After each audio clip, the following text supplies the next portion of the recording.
Good morning students. आज हम text question करेंगे सम नेचुरल फिनोमेना से। पहला question, which of the following can not charge easily by friction?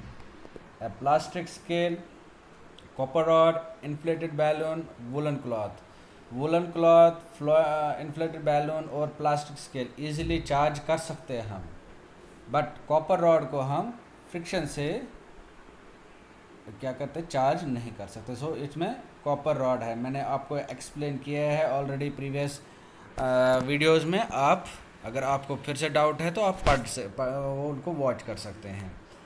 Again, when a glass rod is rubbed with a piece of silk cloth, the rod and the cloth both acquire positive charge. देखिए, जब हमने ये experiment किया था charges के बारे में, एक पॉजिटिव चार्ज होता है, एक नेगेटिव चार्ज होता है। क्लॉथ का हमने देखा था, क्लॉथ जो है उसमें नेगेटिव चार्ज आता है। अब उसका अपोजिट चार्ज क्या है? Positive charge. वो हमारा आता था किसमें? ग्लास रॉड में। ठीक है, ग्लास रॉड में अपोजिट चार्ज यानी कि पॉजिटिव चार्ज। अब देखो कौन सा ऑप्शन है, become the cloth acquire both positive charge. Both charges positive नहीं होंगे, एक नेगेटिव का पॉजिटिव, तो ए तो ओमिट हो गया। Becomes positive charged when while the cloth has a negative charge. ये ऑप्शन जो है बिल्कुल सही है, तो रेस्ट ऑफ द ट्रू और false. Question number 3, true false देखना है हमें, इनमें से कौन सा है। Like charges attract each other, जो एक जैसे चार्ज है वो आपस में अट्रैक्ट करते हैं। ऐसा नहीं होता, हमने मैग्नेट के केस में भी देखा है, साउथ पोल आपस में रिपेल करेंगे, अट्रैक्ट नहीं करेगा। नॉर्थ और साउथ आपस में अट्रैक्ट करेंगे। Similarly positive charge negative charge आपस में अट्रैक्ट करेंगे, पॉजिटिव हो या नेगेटिव वो रिपेल करेंगे। सो लाइक चार्जेस, एक जैसे चार्जेस अट्रैक्ट नहीं करते हैं, तो फॉल्स है। A charged body, charged rod, glass rod attract a charged plastic straw. ये ट्रू है, ये हमने एक्सपेरिमेंट भी किया है, क्योंकि एक नेगेटिव होता है, दूसरा पॉजिटिव होता है। Lightning conductor can not protect A building from lightning. ये कह रहा है जो लाइटनिंग कंडक्टर्स है वो मकान को नहीं बचा सकता है लाइटनिंग से, बट ये फॉल्स है। लाइटनिंग कंडक्टर्स लगवाते हैं मकान को बचाने के लिए, so this is false. Earthquakes can be predicted in advance. No, earthquakes advance में प्रिडिक्ट नहीं कर सकते हैं।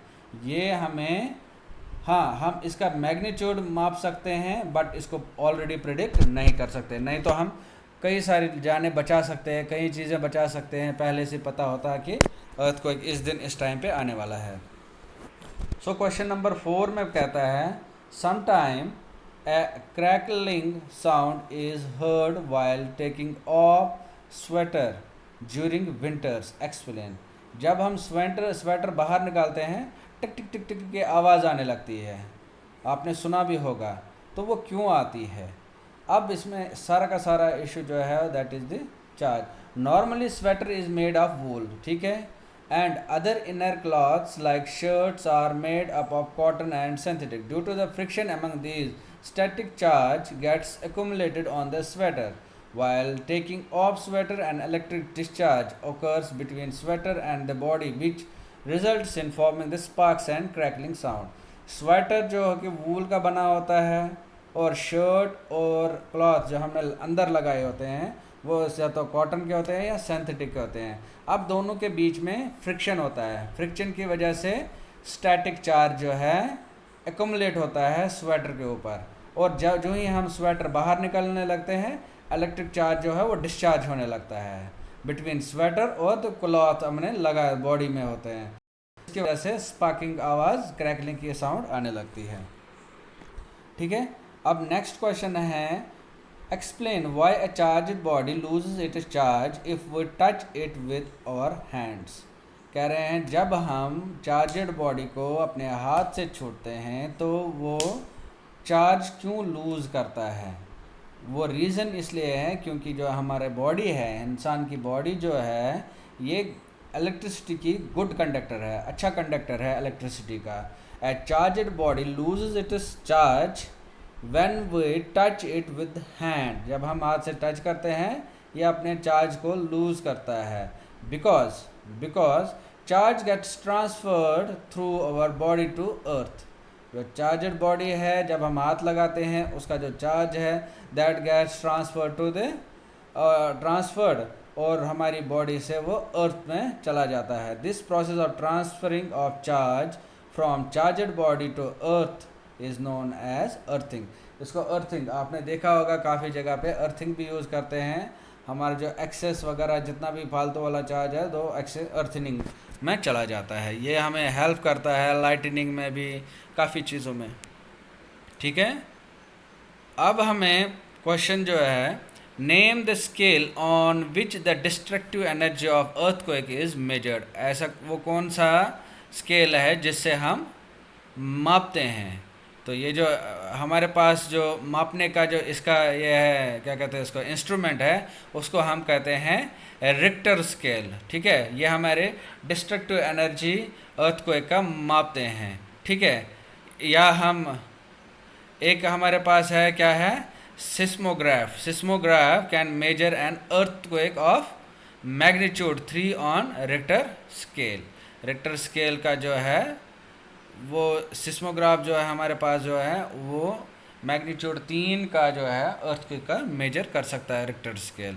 It is of low intensity and will not cause any damage. इससे कोई हार्मफुल नहीं होता है। ठीक है ना।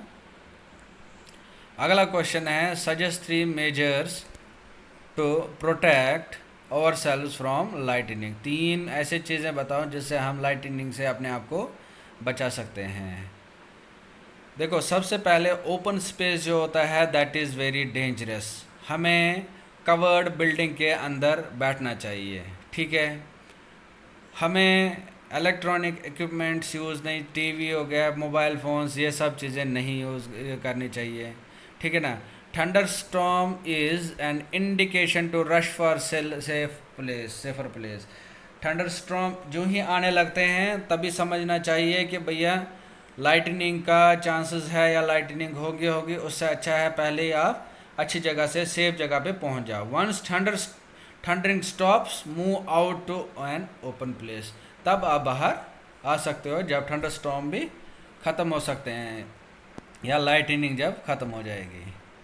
ठीक है, तो बाकी क्वेश्चन हम कल कर लेते हैं। तब तक के लिए थैंक यू।